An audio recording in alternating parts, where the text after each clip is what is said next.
بسم الله الرحمن الرحيم نحمده ونصلي على رسوله الكريم أما بعد бүткүл аламды жараткан Аллах Таалага чексиз мактоолор болсун жана сүйүктүү пайгамбарыбыз Мухаммад Мустафа саллаллаху алейхи ва салламга Аллахтын саламы жана рахматы болсун саллаллаху алейхи ва саллам.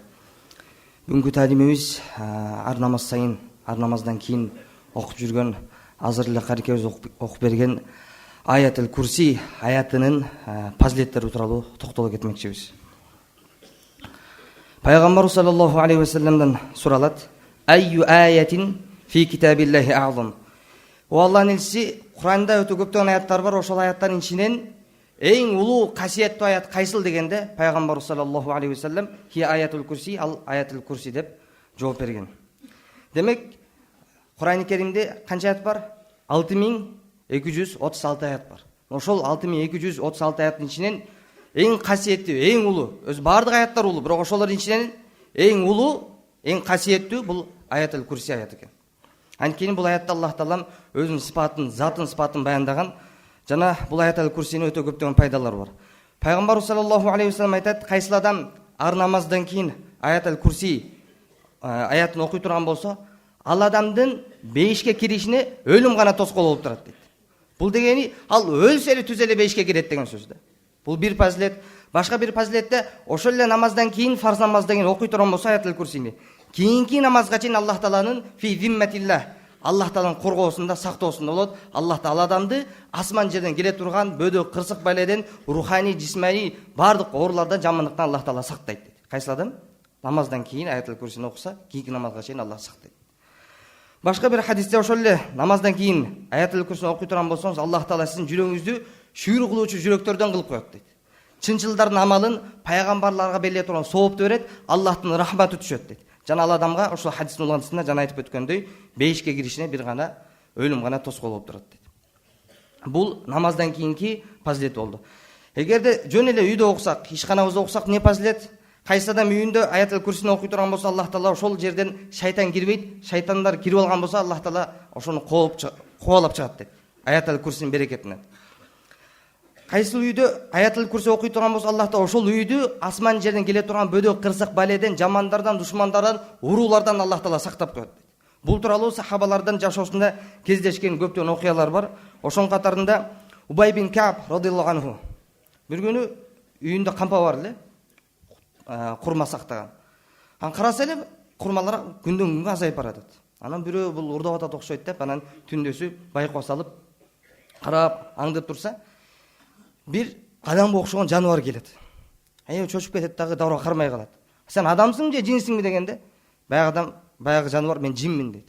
Кана колуңду берчи десе, колун сунса, кармап көрсө, жаныбардын колуна окшош экен. Адамдын колу бирок жүндөрү жаныбардыкына окшош экен да. Чочуп кетет. Жин деген көрсө ушундай болот турбайбы дейт да.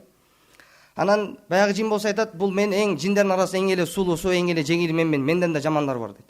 Анан Убай бин Кааб радыйаллаху анху айтат: андай болсо сен эмнеге мага урулукка келдиң дейт да. Анан баягы жин айтат: биз ошол Убай бин Кааб деген сахаба өтө берешан сахаба деп угуп жүрдүк элек. Ошонун берешени биз да пайдалайлы деп, сен бизге бербейт экенсиң, биз өзүбүз сен берешени пайдалайлы деп сени урдаганы келдик дейт да. Макул, анда биз адамдар кантип ошо силер жиндерден сактасак болот, коргонсок болот дегенде баягы жин айткан экен: сиз аятул курсини окуп жүрүңүз, эртең менен окусаңыз кечке чейин, кечин окусаңыз таң атканга чейин бизге окшогон жиндерден сак болосуз деген дейт. Жана ошо окшогон окуя Абу Хурайра радыйаллаху анху, Абу Айб Ансари радыйаллаху анху, Муайз бин Жабал радыйаллаху анху, мына ошолор үйлөрүнө дагы жиндер урдаганы, урулукка киргенде кармалып калышат. Кармалып калганда дагы ушул сөз айткан да: мен бошотуп кой, мен сага ушундай бир аят айтам, касиеттүү аят. Эгер ал аятты окуй турган болсоң, бизге окшогон жиндерден сак болосуң деген да. Ал аятул курси. Дагы ошондой эле Абдулла бин Аббас радыйаллаху анху бир окуяны баяндайт. Бир күнү адам менен жин жолугуп калат экен. Жолугуп калып, анан жин айтар экен: экөөбүз күрөшөлү дейт. Күрөшсөк, эгер сен мени утсаң, мен сага ушундай бир касиеттүү бир сырды айтам, утканыңа дейт да. Береке ошо болот дейт. Анан адам менен жин күрөшө кетет дагы, күрөшкөндө адам утуп алат, жин утулуп калат. Жин утулгандан анан мен сага бир касиеттүү аят үйрөтөйүн, ошону дайыма окуп жүр дейт. Эгер ошону аятты окуп жүрсөң, мага окшогон жиндерден сага сак болосуң. Эгер сен жаны келген болсо, сен ушул аятты окуганыңда ал жел чыгарган бойдон сенден алыс качат дейт. Ал аят аятул курси дейт да. Демек, аятул курсини бул симен биз эгер дүйнөлүк, ахиреттик бардык жамандыктардан коргонууну кааласак, сак болууну кааласак, анда ар дайым аятыл курсини окуп жүрүш керекпиз. Ошондой эле Айша энебиз риваят кылган хадисте келет, бир адам пайгамбар саллаллаху алейхи ва саллам арызданып келет. Алланын элчиси, эртели кече эле оокат эле кылып жүрөбүз, бирок жашообузда, тамагыбызда тапкан мал мүлкүбүздө береке жок. Не кылсак болот дейт. Анан пайгамбар саллаллаху алейхи ва саллам, айна анта мин аятил курси. Аятил курси турса сен не кылып жүрөсүң дейт да. Эгер сен аятил курсини кылган жумушуңа, тамагыңа окуй турган болсоң, окуган сен Аллах Таала ошол тамагыңа, идишиңе, кылган ишиңе Аллах Таала берекесин көбөйтө берет дейт да. Демек эгер берекени да кааласак, анда кайсыл нерсеге берекени кааласак, мына ошол нерсеге дагы аятил курси окуй турган болсок, Аллах Таала ошол аятил курси, ушул улуу аяттын касиеттүүлүгүнөн берекесин Аллах Таала бизге дагы ошол жакшылыгын берет экен. Ошондой эле кайсыл адам кыйналып кетсе дагы, ал аятил курси окуй турган болсо, Аллах Таала ошол кыйынчылыктан сактайт. Хадисте келет, ман кара аятил курси индал карб. Кайсыл адам кыйынчылык учурунда аятил курсини окуй турган болсо, анда агатахуллаху, Аллах Таала сөзсүз жардам берет дейт.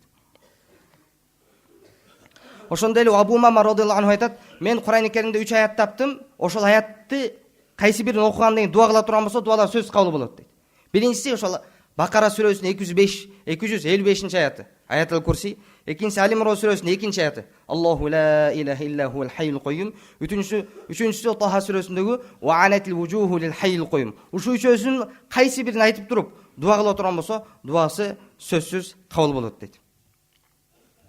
Жана ошол аятил курси тууралуу дагы бир адам пайгамбар саллаллаху алейхи ва саллам келип, Аллахын исми, ушундай бир амал үйрөтүңүз, мен ошол амал кылганда мага пайда болсун, Аллах Таала мага пайда берсин дейт.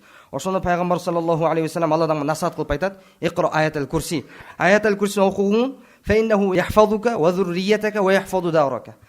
Ошол аятил курси сени үй бүлөңдү, сен урпактарыңды жана сен үйүңдү сактайт. Жада калса ошол үйүңдүн тегерегине дуалдар да сактайт деген. Демек аятил курсини жалпы жыйынтыктап айтканда, биз кайсы гана ниетте окубасак, аятил курси ошол кылган ниетибизге ишке ашырып, эгер сактык керек болсо анда сактык бизге алып келип берет. Эгер береке керек болсо анда береке бизге алып келип берет. Кысасы кайсы гана ниетте окуй турган болсок, кандай гана ахвалда окусак, ошол аятил курсинин берекетин Аллах Таала бизге жардам берет. Эмне үчүн аятил курсини окуганда Аллахтын жардамы келет? Эмне үчүн аятил курси эң улуу аят? Анткени бул аятта Аллах Таала жалаң гана өзүнүн улуу сыпаттарын баяндаган. Ошо аятил курсинин кыскача котормосун айтып кетебиз. Аллаху ла илаха илля ху. Аллах жалгыз, андан башка эч бир сыйган татыктуу зат жок. Ал-хайюл кайюм, ал түбөлүктүрүү, ар бир нерсени, бардык нерсени башкарып туручу. Ла таъхудуху синатун ва ла наум. Ал үлгүрөбөйт да, уктабайт дагы. Лаху ма фис самавати ва ма фил ард. Асман жерде бардык нерселер ага гана таандык. Ман заллази яшфау индаху илля биизни. Аны уруксатсыз эч ким кыямат күнү шапаатчы, колдоочу боло албайт.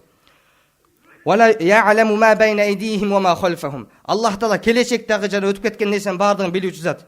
Вала юхитуна би шей'ин мин илмихи илля бима ша. Аллахтын илими менен махлуктар Аллах каалаганчалык гана биле алат. Андан башкасын биле албайт. Васи'a курсиюху самавати вал ард. Аллах Тааланын курсиси, тактысы асман жерден кенен. Вала яудуху хифзухума. Жана Аллахта асман жерди сактоодо, көтөрүп турууда Аллах эч качан чарчабайт. Ва хувал алийюл азим. Ал өтө жогорку, бийик, улуу зат дейт. Мына ошондуктан сиз биз дагы иншаллах ар дайым аятил курсини окуп жүрө турган болсок, Аллах Таала сиз бизге ошол кылган дуаларыбызды кабыл кылат, жашообузга береке берет, ар кандай бөдө кырсык балерден сактайт. Аллах Таала баарыбызга ушул айткан аят хадиске амал кылганга мүмкүнчүлүк берсин.